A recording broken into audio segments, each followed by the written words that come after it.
Thanks for tuning in to the Vintage Cinema Review. On this week's episode, we're covering from 1983, Mr. Mom. This is a classic. The story of a traditional breadwinner turned stay-at-home dad and a family put to the test when mom goes to work. Yeah, so mom's the one working full-time. He's the one making dinner with the iron, making some grilled cheese and watching out for the vacuum cleaner so it doesn't eat any of the kids. Yeah, definitely. So we hope you're enjoying the podcast. Speaking of which, if you are, leave us a 5-star rating. On Apple, you can leave us a written review and sit back, relax, and enjoy from 1983, Mr. Mom. Hey, this is Dave. Matt. And Zap. And welcome to the Vintage Cinema Review, where every week we review some of our favorite films from the past. Hey, there ain't no late fees here. Silence is golden. And be kind. Rewind.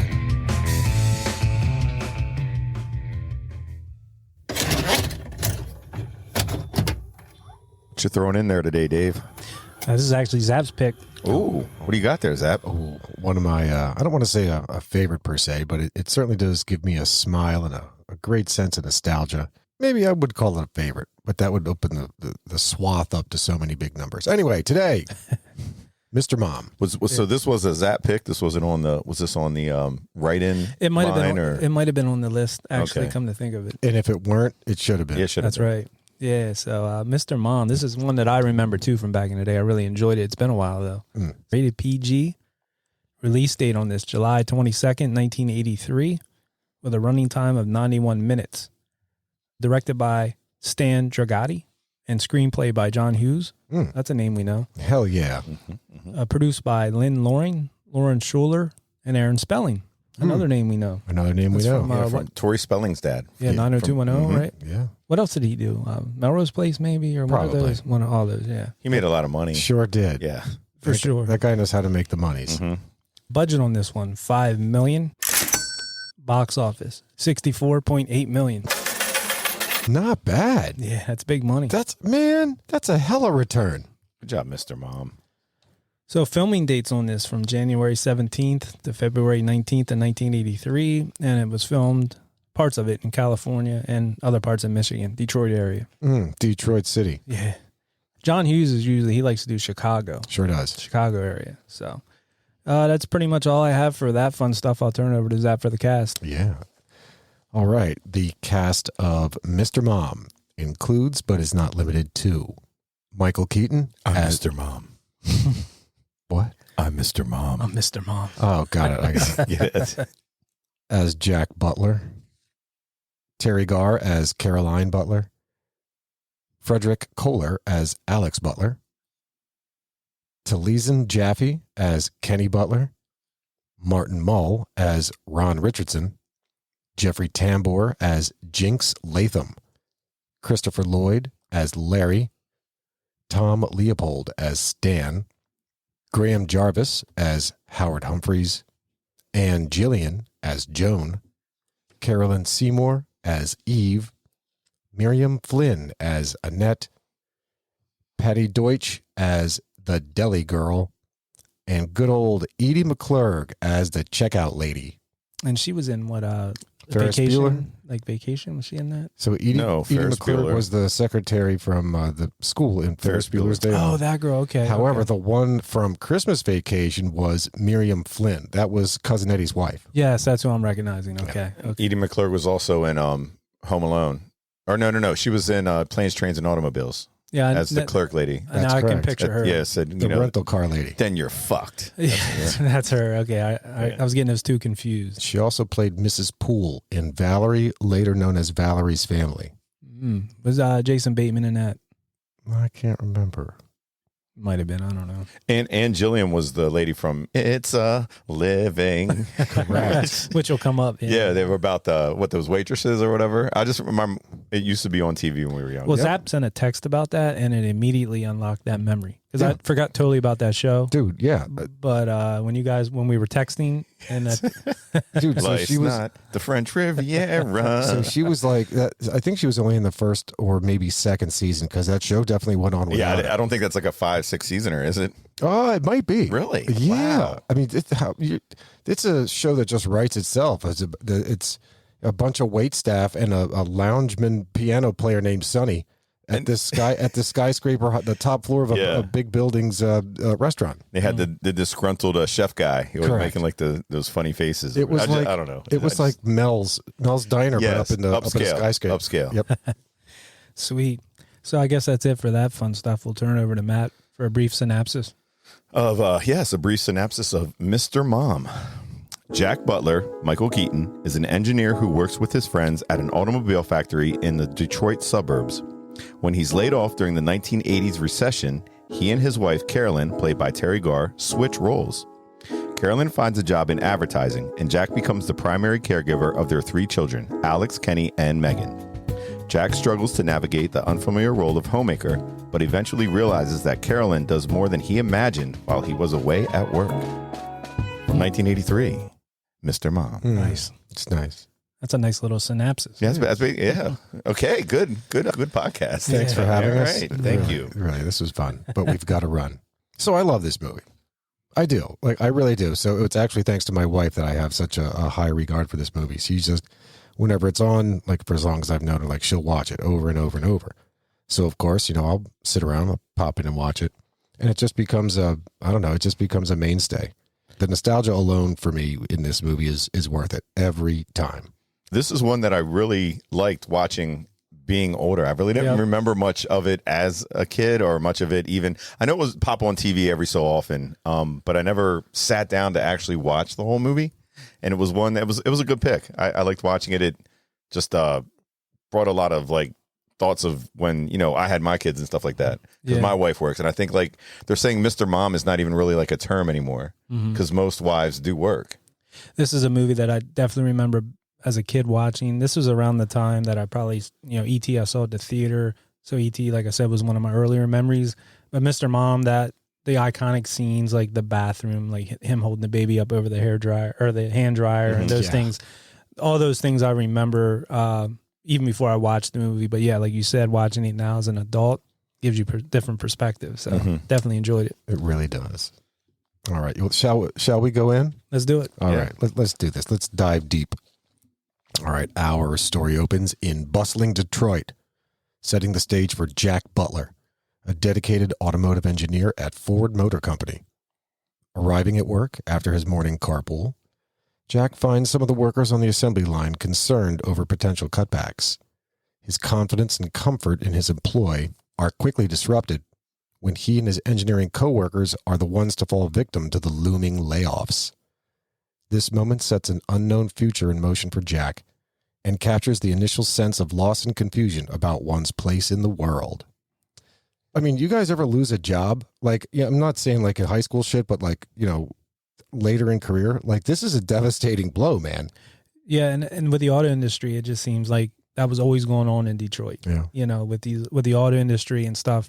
I guess as automation happens and different things, it changed, so. I didn't know it was a thing in the 80s. I didn't know there was a big, during the early 80s like that, like a recession with the auto factories and things. Oh my God, yeah. Yeah, because that was part of the whole movie. It was set at that time, and I think they said that's why it was somewhat popular with regular people. Yeah, dude, this was absolutely relevant at the time. You had a mismanaged and lackluster late 70s, and it took the election of Ronald Reagan, here we go, our Lord and Savior, to bring us out of that recession. Thank you, Reaganomics. But I mean, yeah, dude. So in the early 80s, you had the fuel crisis, or the result of the fuel. That was in the late 70s. Was the fuel crisis? Late 70s, but that. And then Reagan came in, like you said, and then the Reaganomics. That fuel crisis then impacted, I guess, monetary supply, or it happened at the same time with monetary supply or monetary policies. That all together, I mean, there was a recession, and then we had stagflation. I mean, it was just bad, dude. Really bad. Reaganomics wasn't at at 36.9% interest rates for housing at the time. So you could buy a house in the early to mid 80s at a rate that was equivalent to what you could find now on a credit card. I'm talking 18%. Yeah, I know that my wife's relatives, they were saying about they had bought a house in 1980 80 around this time, and they were saying their interest rate was insane, like that 18-19%, something like that. But in this talking about the story, Mr. Mom. Oh yeah, sorry, Yeah. sorry. I get obsessed. Thank you for that. That's that's what I said. Reagan was a great president. It's just that people had trouble with a little bit about the houses and the interest rates.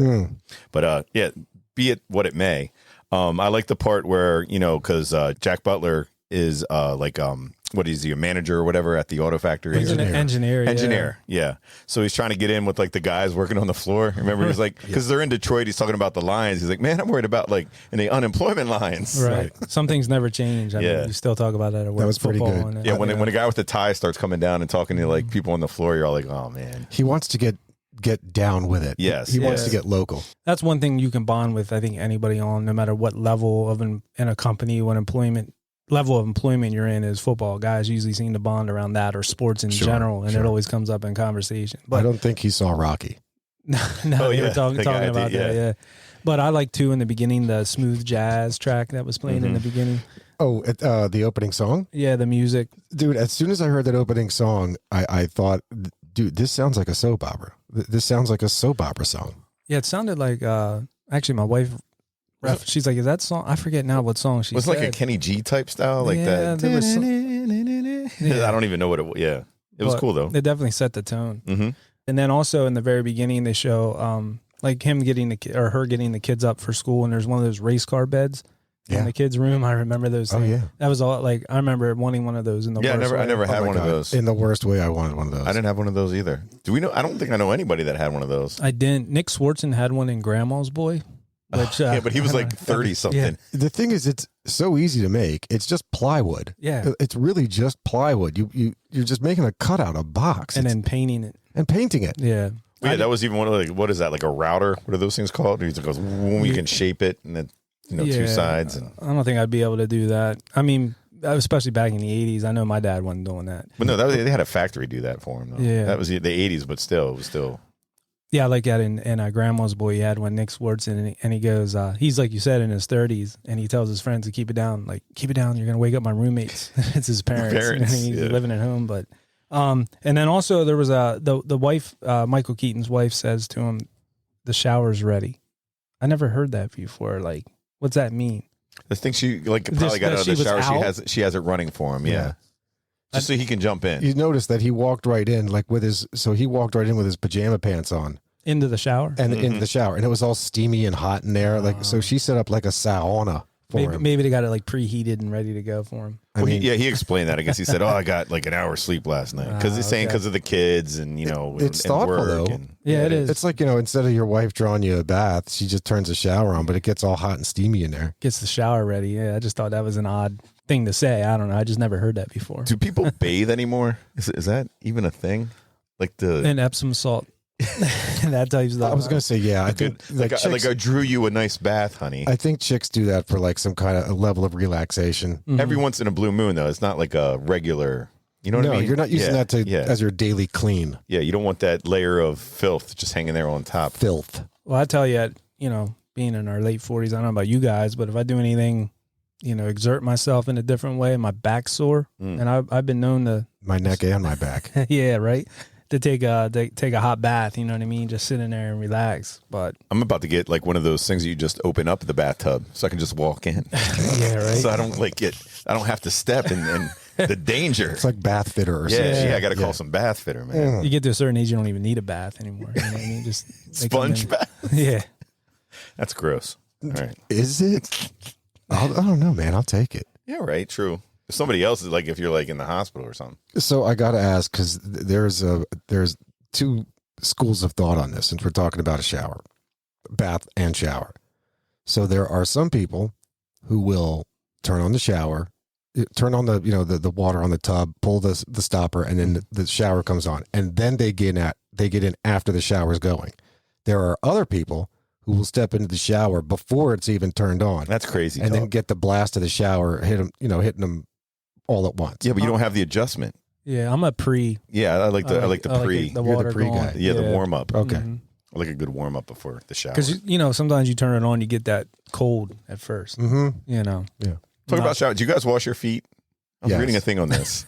Yeah. Or do you just like naturally let the water that's already on the, does that wash your feet? Because it's like, No, I take I'll rub it down. see, that's too My dangerous. feet. Like, I don't know. I definitely scrape the bottom of my feet with Okay. the scrunchie and or the washcloth. All right. I shower opposite you guys. I take the blast. Oh, I don't do the pre. you don't get go in and pre. just- I get in, turn you it go on. all out. I get in, turn it on, pull that plug, and away it Yeah, goes. you like Do you take- face it or look the other way? Face it, bruh. Oh, okay.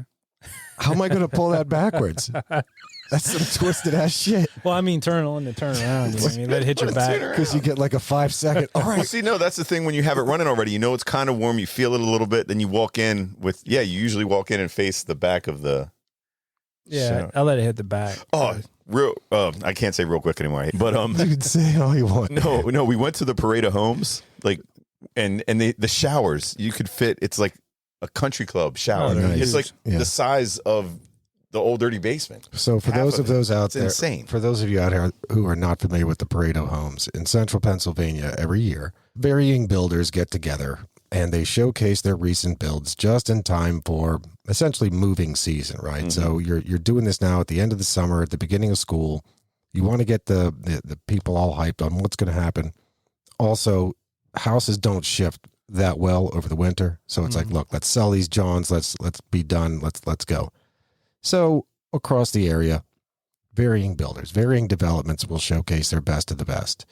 And the Parade of Homes, highly recommend it. You get some great ideas. Yes, exactly. That's Oh, what it's yeah. for. Ideas, because people aren't going buying $2.5 million, Like $1.5 million. Matt's going to homes. convert his third or fourth bedroom into a walk-in shower No. after that experience. Well, no, it is cool. There was one that had two big shower heads on top that were the size of like a bucket shower head. And then it had like two showers on the side walls, but it was an open floor plan. So you could walk in one side and walk out the other. There's just like a little part in the middle that you use the knobs and everything.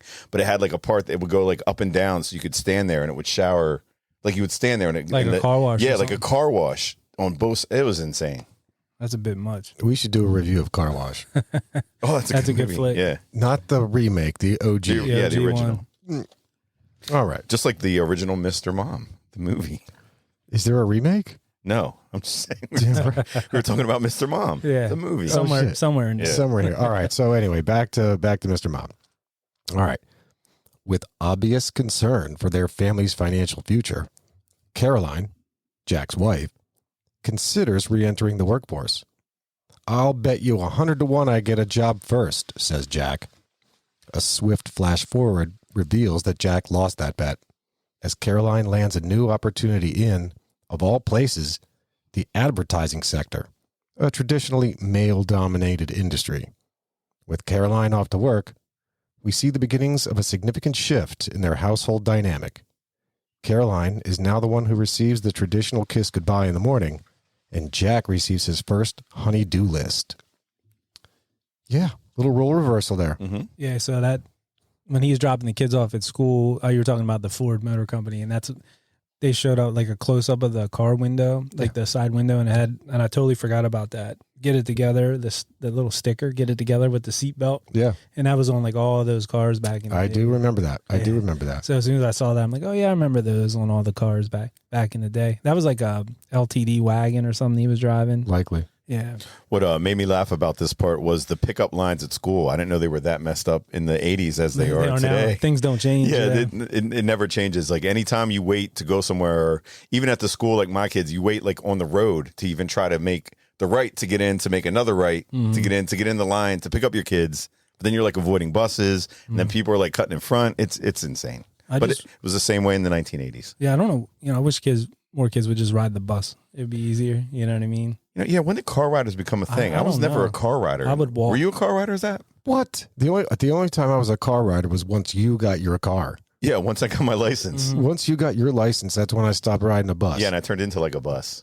You did. I would go stop at the Turkey Hill there and go But down dude, that was the way it worked. down through High Spire. Yeah, that was you- a good time. If anyone has a car, and then once I got my car, it was the same thing. Like you would come pick me up, I would come pick you Yeah, up. there- It, like, yep. That was it's a just good that. And then you'd pick up other people along the way. Mm-hmm. Yeah, I would walk to school when I was younger, and then as I got older, then I started driving. But yeah, that's the whole thing. I never remember like being, or even where I went to school in Middletown for 7 stars, there was not a pickup, like a car rider line. No. You just hopped your ass on the bus. Man, hell yeah, get on the bus. Yeah, man. These kids today, spoiled. Spoiled as hell. Spoiled rotten. It was one big takeaway I had from this section is, again, as Caroline's running out the door and, wish me luck and I'm nervous and blah, blah, blah. Oh my gosh, it'll be okay. Jack just blows off this idea of, homemaker. I get to stay home. It'd be easy. Here's this list of shit to do. This will be easy. This is a no-brainer. This is easy. Yeah. Little did he know. All right. That's all I ever wanted in life, though, was to be a stay-at-home dad. Dude, I would love that. I would absolutely love that. Doesn't always work out like that. Oh, no. Stupid bills. All right. Caroline's first day at work is met with timid hesitance as she arrives to find a smoke-filled conference room full of marketing executives bewildered over what to do next for their prized client, Schooner Tuna.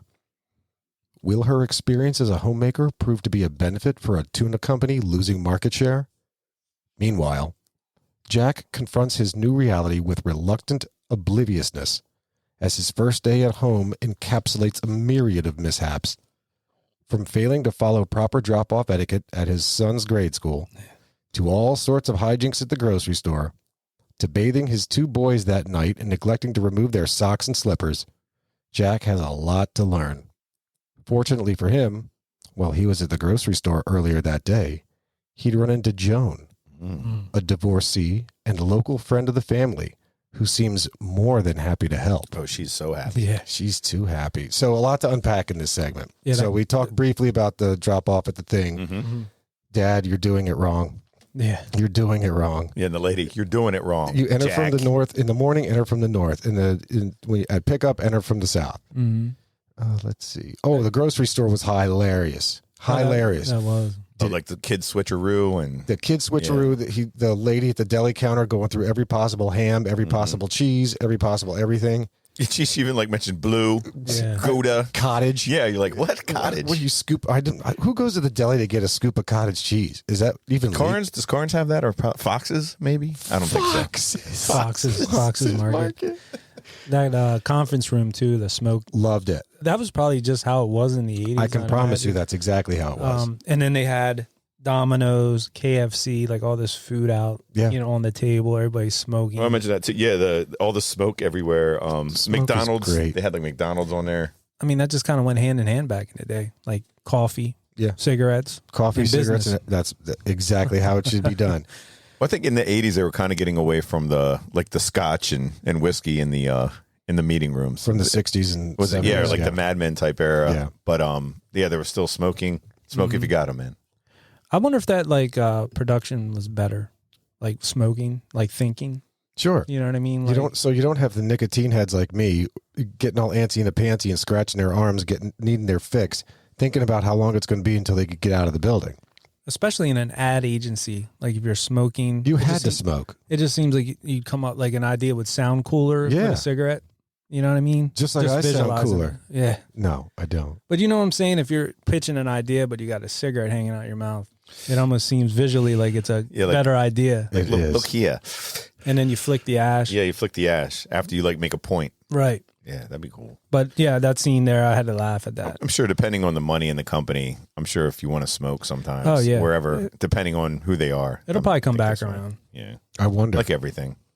So, Dave, you're a fan of checking out prices. Oh, yeah. So, did you see the prices in the grocery store? You know, oddly enough, I didn't. God I damn didn't it, write Dave. anything down, but you know what? There was one that I could I have think it sworn was the soda. I thought I saw New York strips for $1.99 a pound. Yeah, I did notice that the sodas weren't. Now, I couldn't tell if they were for like a case or like a 2 liter or Sure. what the deal was, but the price didn't seem. Did they have Oh, that cases of great? soda in the 80s? I don't think that was a thing. I think it was like a 6-pack was the most Maybe you could might get. have been like a 6 or 12. Yeah, pack. or 12-pack at the most. Mm-hmm. Maybe at the grocery store.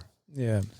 But I mean, I know you could go to beer and soda distributors, and you Yes, consider that's where you would cases have back to get a in the day. case back Yeah. in the day. You couldn't get them at I don't think the grocery stores. I am more curious as to whether they were still selling, and I didn't look, but was Coca-Cola being sold in the 2-liter bottles? Were they glass or were they plastic in 83? I would imagine glass. Yeah. Mhm. But I could be wrong on that. I do miss those plastic Johns that had the black Oh, the cap at the bottom. little beverage mirage at the bottom. You never knew how deep it was, how much soda was left. It was like 2 inches of black plastic. Yeah, and they would be like the thicker, Yeah. longer. Yeah. You could turn up. So I remember my mom used to get those and like she would pull that shit apart and then she would cut the top off of the thing. I thought you were going to say to make baby zap an ashtray. No, Yeah, right. nice. Here you go, John. No, she would. Thanks, Mom. No, she would. I love you. She would pull that all. She would pull it apart and clip the top off where you would have the screw top, and then she would flip the plastic flip the clear plastic upside down into the black plastic, and she would have these little. She would make it a greenhouse. Oh, nice. Okay, cool. She'd fill it with dirt and put a fucking plant in there, do whatever. That's pretty neat. Remember when they would have like under the cap like giveaways or Shit, like yeah. and you had to peel out that. the little rubber thing, like the little thing It was underneath such a pain in the ass. to get at it. You would either You'd have to use a butter knife. or you would rip your fingers apart doing it. Mm-hmm. Yep. Damn. And you get like one free soda or something. Or the ones where you have to put like it'd be like Coca-Cola is the most delicious. You had to like spell out. Oh yeah. That's Remember, right. like if I you could do remember that. put the words together, you could get like a free 12-ounce or something. I don't know. Always games. Advertising, man. Yeah. So Joan. Yeah. Yeah. So Joan has Joan. I guess he finds his kid. Megan is the kid, right? The baby. Yeah, the Yeah. baby Megan. Baby Megan down in the well. That's Jessica. So he finds his kid with this Joan broad, played by Ann Jillian. And I remember hearing him pulling away, or I remember seeing him pulling away. And what's her name? Annette says to Joan, "He's married. So were we once." Yes. Yeah. Right. Yeah. So you know what's up right away. She knows what she wants. But she's also like good friends with his wife, Shit, right? yeah. Yeah. But she's, She was showing the cleavage. She was like sporting that walk. you know this. You know, it's one of them this. things where you want what you can't have. So she's probably like, Sure. I'm gonna get this guy. Sure. Caroline's first day at work was clearly a success, as one of the managing partners himself, Ron Richardson, arrives the next morning in his limousine to take her to the company jet to pay a visit to Schooner Tuna. Now that's a job. Dang, I know. Yeah, she got a good job. Mm-hmm. He ain't got work no more. He's got it on easy street. Yeah, right. With a chainsaw in hand, Jack's attempt at making a manly first impression doesn't go over well with Caroline's wealthy boss, who can't seem to remember Jack's name. Meanwhile, Jack's day is filled with yet another number of chaotic moments as the new homemaker. A washing machine gone awry, simultaneous visits by the TV repairwoman, exterminator, and plumber, a vacuum cleaner, jovially named Jaws, that seems to have a mind of its own, and a baby who's since been fed a bowl of chili.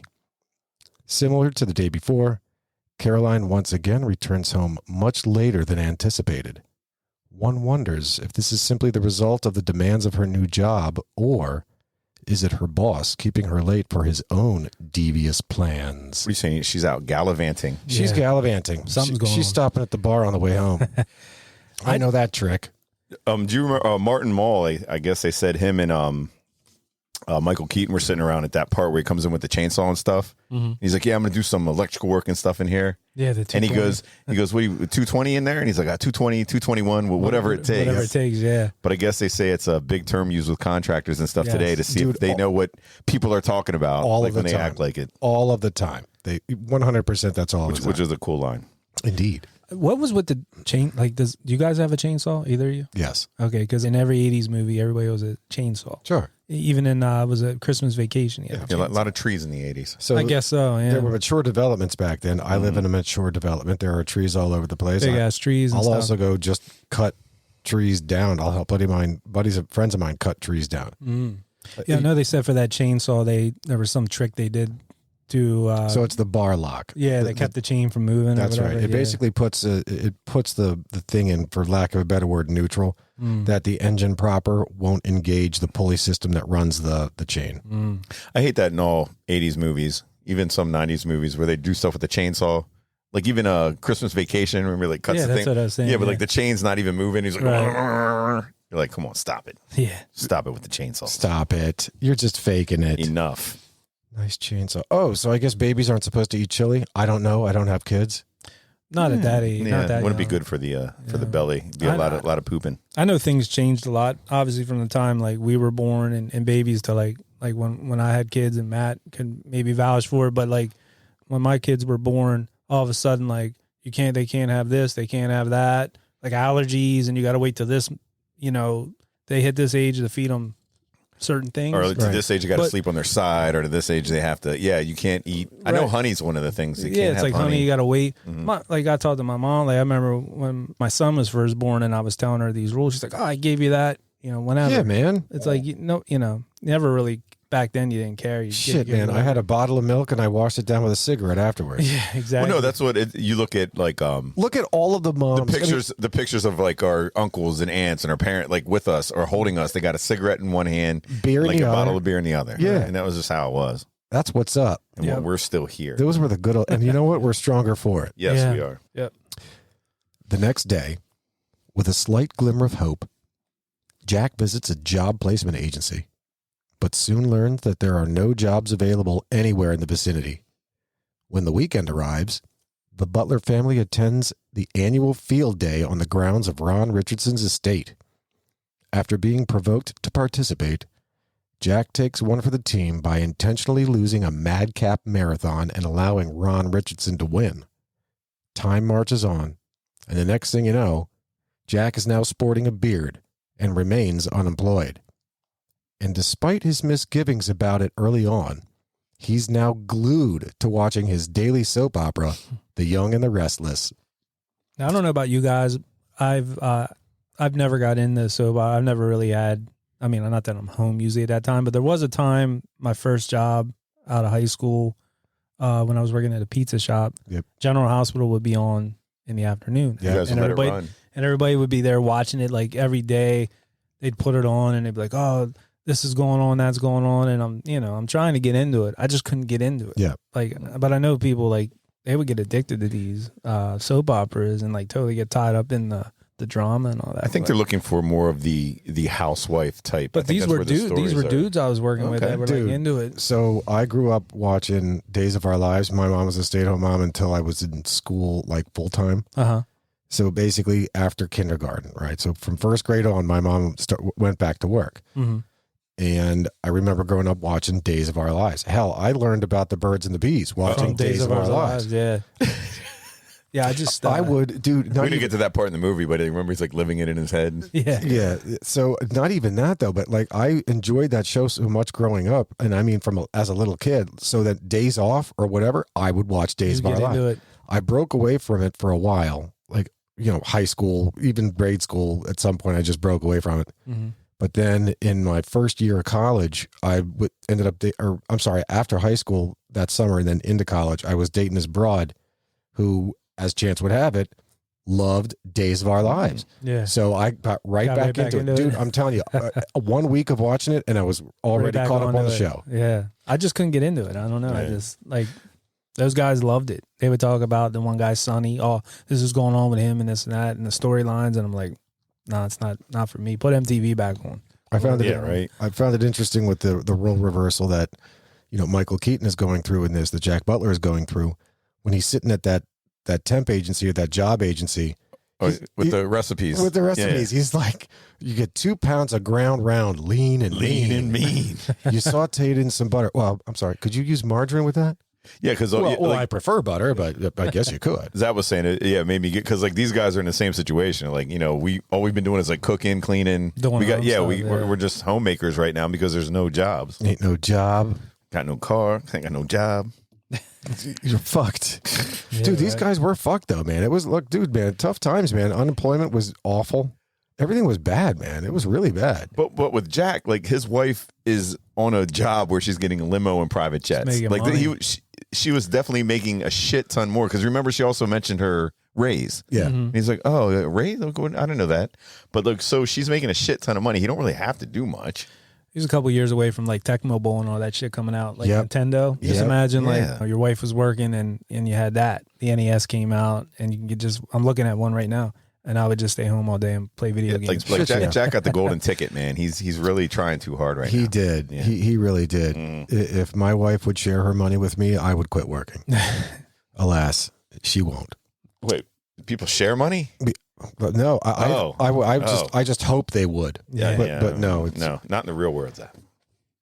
The marathon at Richardson's estate was pretty interesting, like 3-legged race and riding the little tricycles and then running around and for to the finish line type shit. Is there a name for that style of house with the wood and Tudor style. That's what it is. I knew there was a name big for in the 80s. That's like rich people's homes. It's exactly what I was going to say. In all those 80s movies, like even in 16 Candles, that was Jake's house. It's a real nice touch. Yeah. A Tudor house is really, a Tudor finish is a really nice touch. I guess now, though, it's probably rotten out the wood and all that if they don't keep up with it. If they don't keep up with it. Yeah. Well, they all probably been. You don't see many Tudor homes for that reason. I think they for damn sure don't build them anymore. Yes. Like I think the older ones too are just replaced with whatever's new or up to date. Right. Once again, Caroline is working late. Meanwhile, it's poker night at the Butler house. Poker. Yes. Poker, I just met her. Yeah. Mm-hmm. And all the local ladies have arrived to ante up their clipped coupons. In the midst of Joan flirting with Jack, showcasing her sweater kittens, Caroline comes home and is none too happy that Jack has become so involved with the neighborhood broads. In the midst of their arguing, Caroline takes a cheap shot at Jack, pointing out his recent weight gain. Jack is relegated to the couch for the night, where he dreams of a soap opera-centric affair with Joan and an angry Caroline, who inevitably shoots him. Yeah, because Joan's nice to him. Yeah. And Caroline's calling a fatty. She's like, Yeah. a big fatty. You got a beard and you're smelly and your T-shirt's walking. That's right. That shirt could walk on its own. You're fat, and what's with the beard? Yeah. I mean, that's me after like a week vacation near the end of the week, But I laughed too in that scene. Like they reference again, she goes, Martin Mull goes, "What'd you use, a 38?" She's like, 38, 39, whatever works. Yeah. It's like a ode back to what he said earlier. Exactly. Speaking of which, there was a part of that scene actually, my wife pointed it out too. It was really interesting. So the kids are playing out. This is in that dream sequence, and somebody says, "What about the kids?" And Jack says, or Caroline says, they're playing outside. It's pouring rain outside. It's absolutely pouring rain. There's no chance those kids are outside. I didn't even catch that. But that coupon poker got me thinking about a movie I just saw recently within the past 6 months. It's called Queen Pins. Okay. And it's based on a true story. It's with Kristen Bell. And this girl in the movie, and it's based on a true story, so I don't know how much of it is actually like they did in the movie, but she had a whole coupon scam going.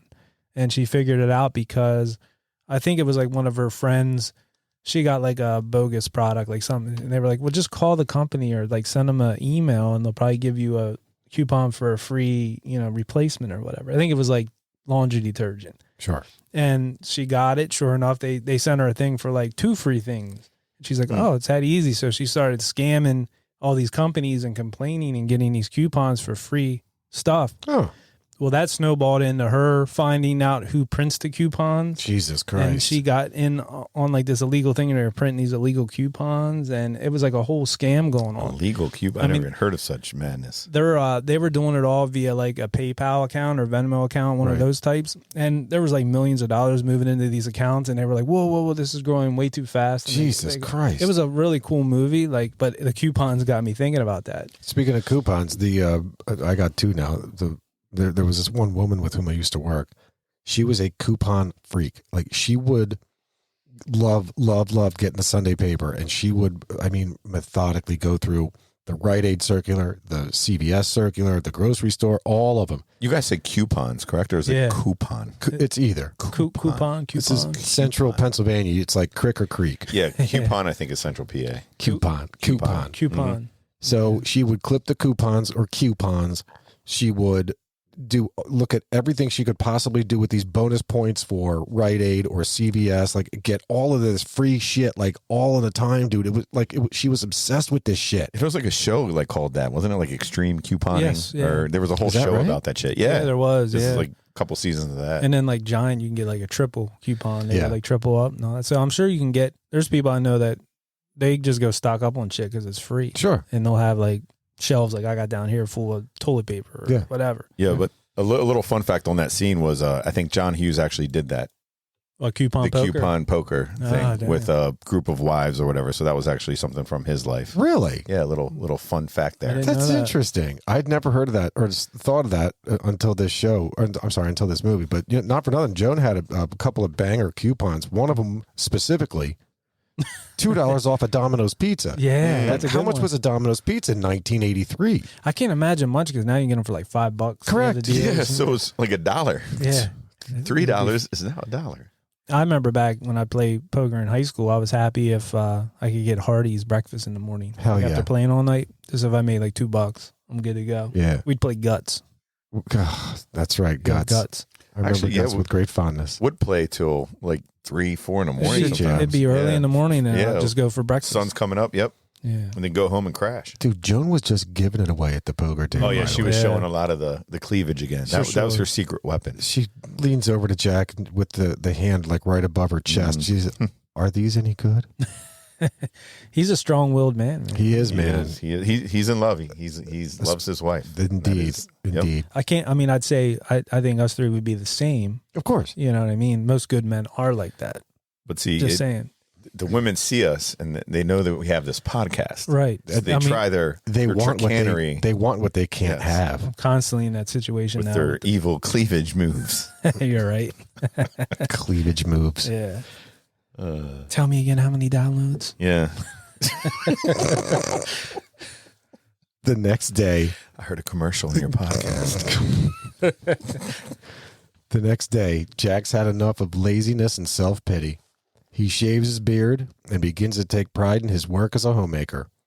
He now dominates all appliances, tends to a multitude of long-standing indoor and outdoor chores, and even finds time to have a man-to-man talk with his youngest son, Kenny, about his addiction to the blanket that never leaves the young boy's clutches. It's that whoopee. The Yeah, whoopee. yeah. Jack culminates the day by preparing a fine Chinese feast and an intimate dinner for himself and Caroline, who, once again, remains at work much later than expected. When she finally comes home and finds what she'd missed, the two kiss and make up for their previous night's argument, and all seems right with the world. They made the sex. For now. Yeah. They made the sexy time. They did. Yeah. To be clear, it is alluded Yeah. to. Yeah, they didn't get there. It is assumed that they did the nasty. Yeah, did the nasty. This was the montages I was saying. I think I texted you guys about that today. Shit, yeah. Saying like the great montages. Great montages. And did you see the poster in Kenny's room? Rocky Yeah. 3. Yeah, I did. There's That's a Rocky 3, but Eric Hipple. Eric Hipple. Yeah. Who the hell's Eric Hipple? He was the quarterback. Go ahead. For Detroit, for the Lions in the 80s. From 1980 to 1989. Now this guy, like everybody, like makes fun of Detroit. So I got some Hipple facts. Some stats on him. Okay, out of a 9-year career, mostly starting, he threw how many touchdowns? Do you think for 9 years? I actually looked this up. And I was looking at his stats, and it was like I want to say 67, maybe 55 touchdowns. Yeah, something like that. It wasn't. And he threw for 10,711 yards. Yeah, he was actually 28 and 29 career record. Ooh, I had that Hipple. written down. Hipple. I'm just looking back at because football guy. I like football. Yeah, so Detroit was horrible. Oh, horrible. And now they're good. Yeah. And so good for them. But I remember as a kid, it was like Barry Sanders was awesome, and he was stuck on that team. You remember everybody was so sad. Like, why don't they just trade? Like, I remember being like that as a kid. Like, everybody's like, oh man, Sanders, why is he still there? Why is he still there? And in this movie, you could see Michael Keaton wearing the Lions hat. It was Backwards. like a mesh hat with the lines on the side. It was so tall on his head. It was, yeah. So tall. One of those mesh hats. Look, he kind of reminded me of my dad with that look. Because my dad used to have those hats too. Oh, yeah. Yeah, they were just big on the head. They just stand so Yeah. tall. It makes your head look like a football. And if you want to feel old, Eric Hipple is now 67. Good. Dang. So God. he was a Eric young Hipple. man in that movie. But this movie's On the what, 40 poster. some years, 40. 41. 41 Yeah, years wow. old, yep. So the quote from the whoopee was the whoopee discussion was pretty soon. A whoopee isn't enough. You're out on the street trying to score an electric blanket Yeah. or maybe a quilt. The next thing you know, you're strung out on bedspreads. He tried to make it simple for him. Yeah. You got to get rid of whoopee. Even though I don't know, that's not a thing anymore. Whoopies? No. I'm not. Kids like have things like a whoopee or they suck their thumb or they have like some sort of like stuffed animal they drag around with them forever. Right. But you really don't like that kid was still young. He could still have a blanket. You know what I mean? I don't Yeah. understand the big thing behind that. I don't know. I guess the dad was thinking I'm changing and whatever you need to do. I don't know. Yeah. I don't He was looking at him like, come on. Yeah, you're Come growing on, up. son, Come on, man. You're a it's big your- guy now. Yeah, look what I'm doing. I'm throwing my flannel in there. Yeah, You he should got throw rid your of it. Yep. blankie in there. I did fancy the it might have been this scene or the scene before, segment before. The elder brother, Alex, comes up and says, "Dad," he brings him the grilled cheese sandwich. Oh, the iron. While he's ironing in the kitchen and watching this fucking television that he carries with him everywhere. Right. Everywhere he carries that television. He's like, "Dad, my sandwich is cold and the cheese isn't melted." He just irons it. Just puts it on the ironing board and irons it. That's a scene I remember too. That's like an iconic part when he just puts the iron down on the grilled cheese. You need to know I've tried that. Oh, did you? Absolutely. Did it work? They call it like a prison grilled cheese or something. Isn't it? There's a name for it. Yeah, I think that's what they call it. Like, you get an iron in prison. Kind of prison grilled cheese. Underlying meaning to that. Yeah, maybe. I don't know. Some kind of street slang for a prison grilled cheese. Jack's and Caroline's relationship and family are put to the test once again the next day, as Caroline has been tasked with flying to California to help with the commercial shoot for Schooner Tuna, while Jack and the kids have all dressed up for trick-or-treat on Halloween night. Despite Jack reminding Caroline that it's easy to forget what's important, she departs. The next day, Jack is invited by the top brass to return to his job at Ford Motor Company at half pay, and with the understanding that he would have to grovel to get his job back, as his former supervisor has since besmirched Jack's reputation since his departure from the company. Jack's reinvigorated sense of pride holds true, and he angrily declines the petty offer. After a night out with the neighborhood ladies at a male strip club, Jack returns home, and he and his son, Alex, give Caroline a call at her California hotel. But it isn't Caroline who answers.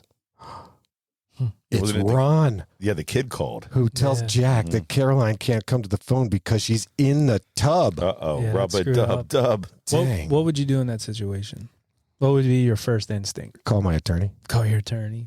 No, would you give her the benefit of the doubt? I mean, or would you just automatically jump to like, what the fuck's going on? I'm sure you jump to conclusions right away. No, I would look. So in her room though, that is weird. So of course, I can't even think of that happening because I know that just couldn't happen. It just could not happen. But let's just say like, there's no way that could ever happen. There's no way I could ever call my wife's hotel room. Let's and some dude answer. There's no fucking way. You don't know, like maybe they were having like game night or something. Like you know, I don't know, because how does she know it's only like one other guy that traveled with them? Or could have been other. Or they patched the wrong room. Did she say game night? I would have got an explanation. Maybe it was Twister night. Yeah. For the company. Who knows? I know. Who knows? Twister night. Yeah. Twister night. I got some games here. Naked Twister. Honey, why are you playing Twister and hosting men? It's team building. But they're having a team building game night. You call a hotel. So if a dude answers, so let's pretend that my wife's at a hotel and I call the hotel room and a dude answers the phone. Mm-hmm. There's no chance he's going to say she's in the tub. He could say, "Look, man, she's taking a shit," or wrong room, or maybe she's getting some dip and chips. Or some she's in shit. the kitchen. She'll be right over. Right, but even then, that sounds even more. I don't know.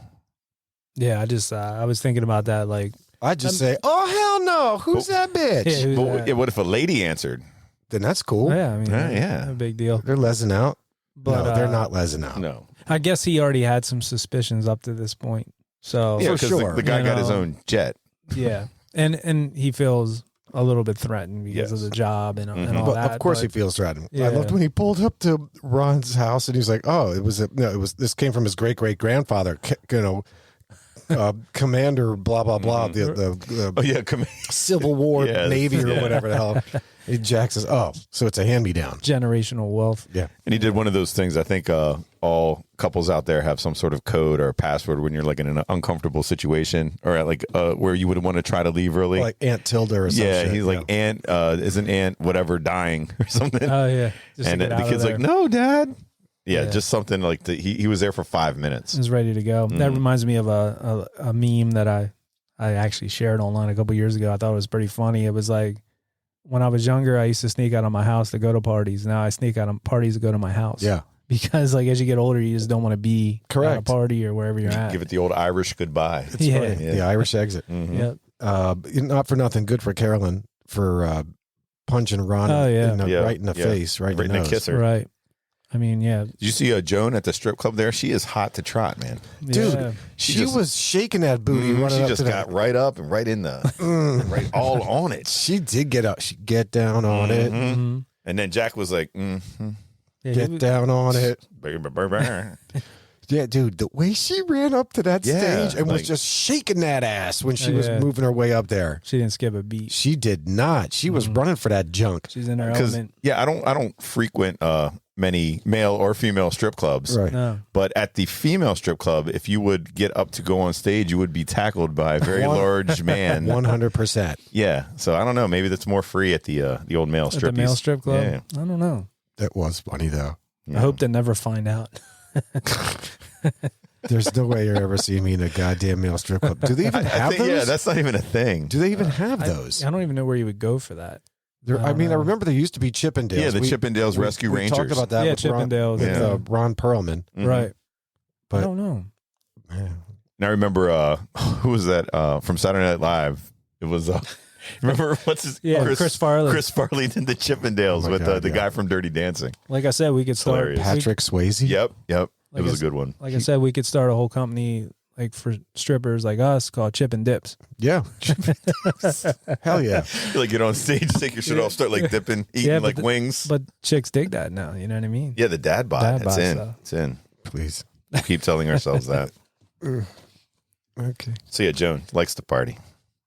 Word of Caroline's assumed infidelity and Jack's resultant feelings of betrayal swiftly make its way through the local rumor mill, and the ever sultry Joan is ready to pounce on the opportunity Like a cat. Mm-hmm. like a Like a kitty. Her Ford Mustang 5.0 is pushed to its limits as she makes her way to the Butler home as quickly as she can. The chaotic climax commences. Joan arrives to find a conflicted Jack who will forever love his wife in good times and in bad. Caroline arrives at home early, having quit her job and landing a punch to her boss's face in the process, to find Joan excitedly sitting in her and Jack's bedroom with a bottle of Jack Daniels. Jinx, Jack's former supervisor, arrives at the house to beg Jack to take his job back. Ron arrives at the house to apologize to Caroline and beg her to take her job back. And in the meantime, the exterminator and the TV repairwoman have returned to the house to perform their appointed rounds. In the end, Joan swiftly exits after the awkward encounter. Is that awkward? Awkward. Yeah, that whole scene was like, I was like, huh? I don't know. It was odd. Caroline accepts Ron's offer to return to the agency in exchange for working from home for 2 days a week and reducing her workload. And Jinx gets a punch to the face for speaking down to Jack's son, and immediately accepts Jack's conditions for returning to work at full pay, with a company car, and with the return of Jack's 2 co-workers. And they all lived happily ever after, including Howard Humphreys, whom we see in the final scene on the television, delivering his patriotic tuna commercial. Yeah, 50% off every can of tuna. Yeah, 50 cents off. Yeah, That was an odd ending. That's the only thing that bothered me about this movie. The Schooner tuna commercial? The very end with the schooner tuna, they're like sitting on the chair, like watching, and then it like ends. Yeah. I know, like the whole movie was good. I'm not saying that ruined the movie, but So there's a lot to the unpack here ending in this last weird. segment, bruh. There's a whole lot to unpack. Yeah. So let's start with, as soon as Joan hears about the misgivings going down at the Butler house, dude, she jumps in that Mustang and screams it over there. Yeah. She was can't excited. wait. Yeah, she was excited. Hell yeah, man. She's shaking that ass. Ladies got to eat. I love Jeffrey Tambor in this. Loved him as the supervisor. So he just plays these weird characters or these squirrely characters. Good character actor. Yeah. Man, ever since God, what's the show? That he was in? Come on, it's with Jason Bateman. It was done by Ron Howard. That's with Jason Bateman. New or Arrested Development. Yeah. oh, the newer one. Yeah, I yeah. got you. Yeah. Yeah. So yeah, Arrested Development, dude. Ever since then, man, I have such a profound respect for Jeffrey Tambor, and I look back and watch this movie now and realize, wow, like this guy's just cool. I really dig him. It's funny how guys like that don't look like they age, like Steve Martin and like him. Like he looked that old. He looked so much the same. He looks the same. You know what I mean? That he did back then. But yeah, he was good in this for sure. Christopher Lloyd looked young in this though. For sure. Yeah, he looked really young. For sure. I forgot about him in this. Yeah. I did like during the what's his name with Jack and Caroline's fight when they were arguing back and forth. Once she's home, she comes home and basically Caroline comes home and finds Joan. Joan awkwardly exits, and now Caroline's on the bed. Yeah. I didn't get that part. I was like, what? Now wait, but now Caroline's talking to Jack, and Jack's like, "Look, man, I call your hotel, and I hear champagne chilling. You can hear that? Aha! He got her. You got her. No, but what was she doing? Like, How can you hear champagne chilling? It's priceless. I'm just saying, your wife walks home and finds some lady lying on your bed With a tray with some two Jack glasses Daniels, and some two Jack glasses. Daniels. How do you talk out of that? Yeah, how? And then all of a sudden she's lying in bed with her little feetsies out.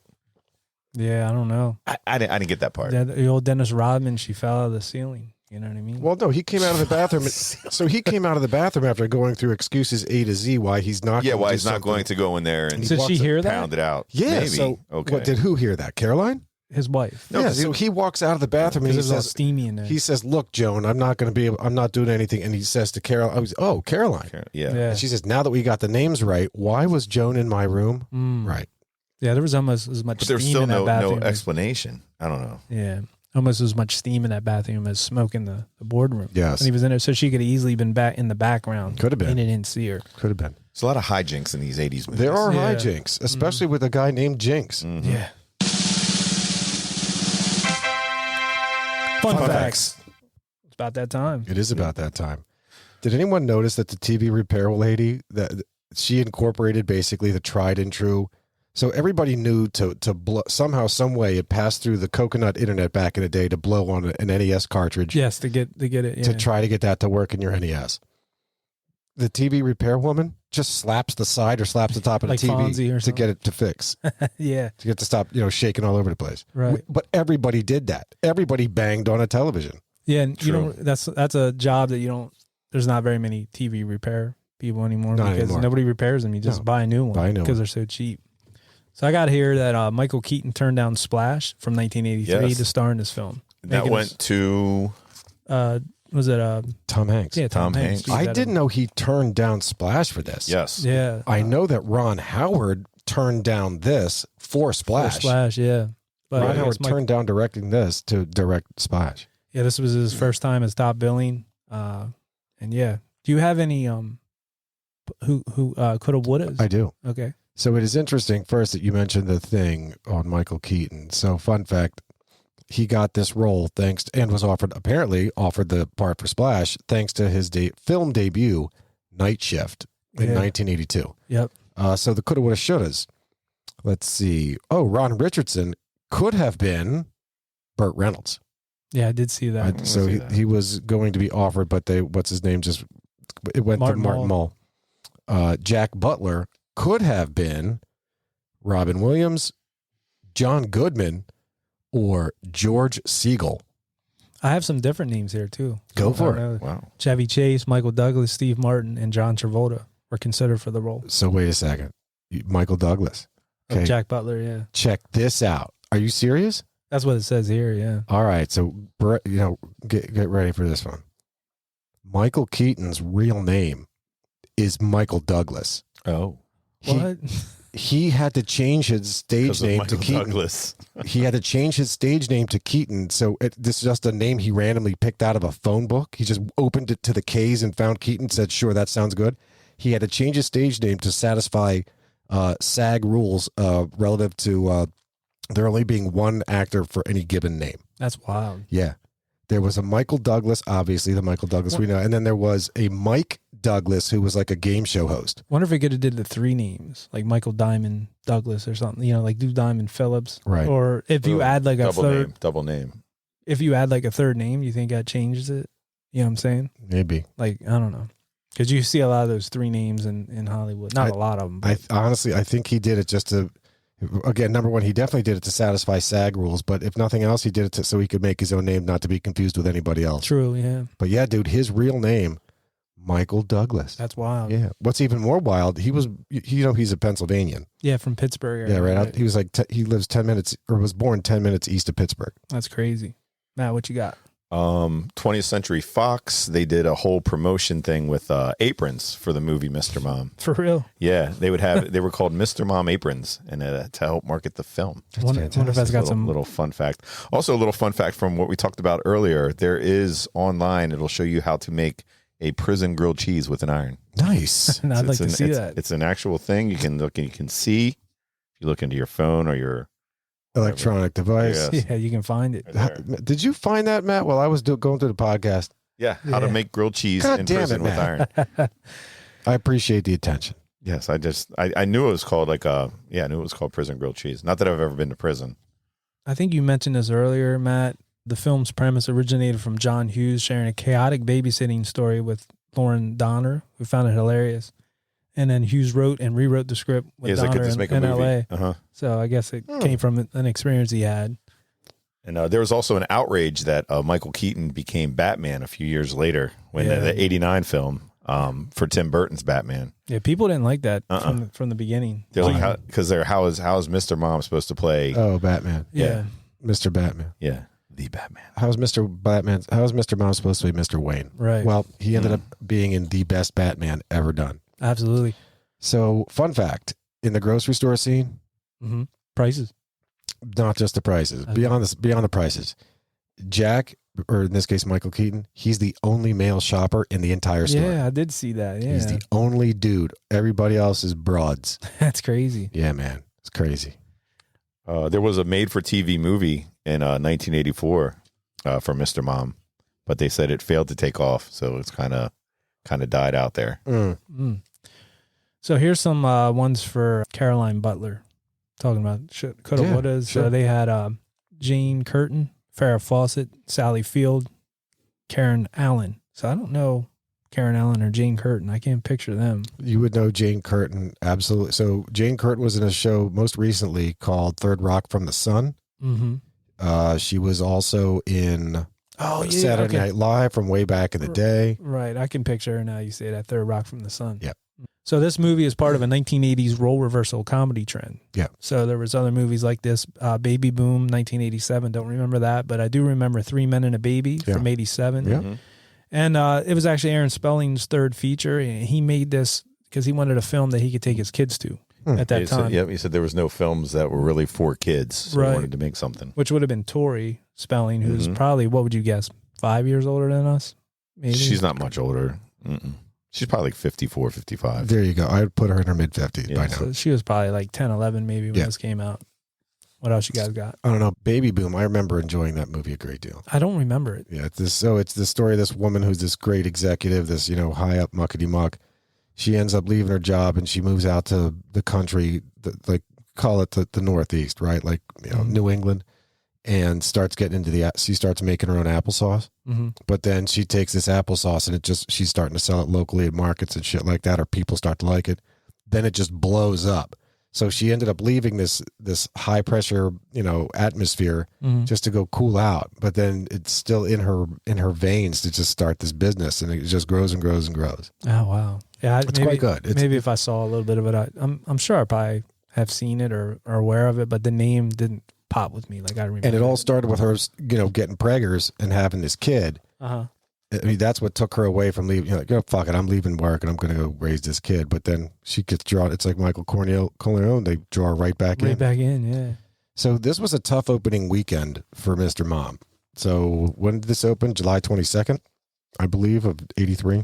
Yeah, it was July 22nd. Yep. July 22nd. So that opening weekend, Mr. Mom came in 13th place. 13th. Now that's after a lot of big movies out. A lot. So in order of appearance, in order of importance, or in popularity, I should say, starting with number 1, Jaws 3D, Staying Alive. I saw Jaws 3D in the theater. Return of the Jedi. That's a good one. The re-release of Snow White and the Seven Dwarfs. Trading Places. Good one. War Games. Octopussy. Superman 3. Flashdance, Porky's 2, and Twilight Zone the movie. All of those movies did better than than this. Mr. Mom in its opening weekend. And this did pretty well, really. Oh, well, opening weekend, but overall it did well. Yeah, it did overall really it was fantastic. I remember seeing Return of the Jedi at the Elks Theater in Middletown. It was right before we had our field day. It was like towards the end of the school year. Yeah, that was a good one. That's one I saw in the theater, Return of the Jedi. I remember seeing Jedi at the Elks as well. Yeah. Cool. I did not go with Matt, but I do remember seeing it. I saw it at my the, mom and dad took me. I think I saw it at the East 5. Yep. One of those. AMC's fine. East 5. So I thought this right away when I started watching the movie, but this is what's going to kind of tie into that. In one memorable scene, Tambor's character reassures engineers after firing them, leading to Keaton's line, "Where are we going to catch on? Nagasaki," foreshadowing his role in Gung Ho. Correct. I love that movie. That's a good movie. God damn, I love that movie. That's one you said that maybe we were going to do. We are. Well, I promise you. We'll do it. Yeah. Shit, yeah. So I started watching this movie and I'm like, oh my God, I wonder if Mr. Mom is like the prequel to Gung Ho, The prelude, yeah. or if there was some connection. And there is, in that it's the auto industry, but I guess Gung Ho, in that he's just a regular line worker, and it's a Pennsylvania auto manufacturer plant. So I guess they're not connected, but it is an auto manufacturer, so you can connect those two. Correct. But I got excited in the beginning. I'm like, are these connected? Like, did I miss this as a kid? Or there are certainly similar underlying storylines. Mm-hmm. Gung Ho is pretty much kind of the same. As right? this? Yeah.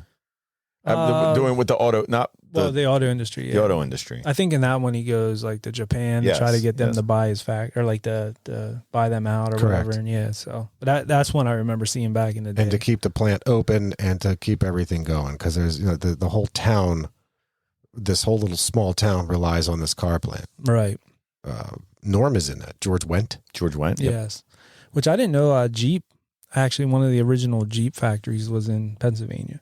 Really? Yeah, before it became like in Jeep. Scranton or Pittsburgh or I forget it. They either have to be in Pittsburgh or Philly areas. No, it wasn't. Actually, it was like I think out near Pittsburgh, maybe. But it was before the Jeep we know. This was during either during wartime or like shortly after. I remember. It like JEAP? No. Like so Jeep? As we all know, Jeep got its name. Don't call Jeep Shirley because of its military use. So we all know it was built for the military, and it was the acronym GP, which was general purpose vehicle. Mm-hmm. What's the one of the Jeep models? Like one of the names for it. That was the original. Like a Wrangler or Willys? Willys. Yes, so that's the original. It was Willys was the company. What you talking about, Willys? Willys, right? Yeah. But I know, dude, that was a good pick. Yeah, man. This was definitely a fun one, and it brought back some memories. So I guess it's about that time that we rate it. Sure. Zap, it's your movie, so why don't you? Sure. So on the scale of burn, return, or late fee, I would, again, let's consider, I don't know, man. There's some good lines in this. I would be borderline between return and late fee. Mm-hmm. I mean, there's just so much to unpack with this. There's so much, from my perspective, just nostalgia. Despite the tumultuous economic times at the time, in these years, I look back and say, you are getting deep with this. Is like, it's not Schindler's List. No, but the thing is, you look back at that and you say, well, we look back and say, oh man, times were so much better when we were kids, and it was so, these kids nowadays, like we grew up to be those old men standing there shaking our fists like, you kids, you kids don't know anything. You don't know anything. I think we even mentioned that talking. Correct. Yeah. So I'm now that old codger that will look back and say, dude, I wouldn't trade growing up in the 80s for anything. Like that was an amazing, amazing time. So there's so many good themes in this, like with Jack at home, like you've got considerations of self-worth. You have a father becoming a more nurturing, more that motherly side versus like the disciplinarian or a distant relationship that a father would otherwise have with their kid. Mm-hmm. From Caroline's perspective at work, you've got her having to deal with office politics, gender biases, and ethics, for Christ's sake, like, banging her boss coming on to her. Right. You look at another theme, like the partnership. This is just between Jack and Caroline, and you consider the wholesomeness of a nuclear family. You've got evolving social norms. You've got family dynamics. You've got tackling non-traditional roles. You've got blending non-traditional roles of parenting and work, which, in my opinion, ultimately showcases each person's individuality.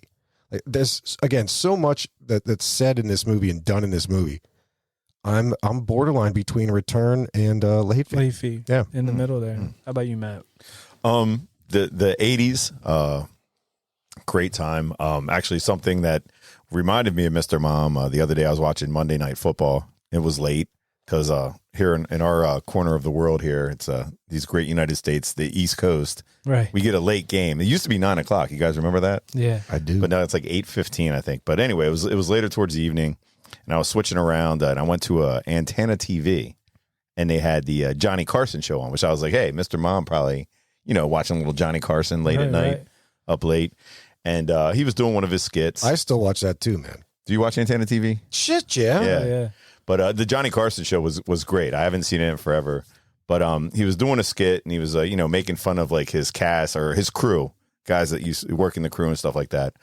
So he's showing these pictures and making these things, and Ed McMahon is one of he does that when we say sometimes that hi-oh. Yeah. He has like this voice, and Johnny does this thing, and he shows this lady, and she's part of his crew, and I guess she's making like, if you guys would figure making like a field goal, like a good field goal symbol with your hands, and then like bringing your fingertips together.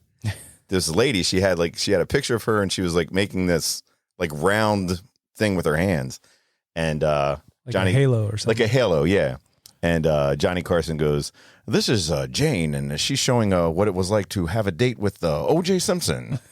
and then Ed's like, "Whoa, large, sir!" And then Johnny's like looking at him like, "Yeah, that was a joke, Ed." It's like, "Yes, sir." But anyway, And this is before OJ's OJ. Yeah, long before. Right. yeah. Right. But it was looking at the 80s was just a different time, and this movie and watching Carson at the time was some nostalgia, and really enjoyed the movie.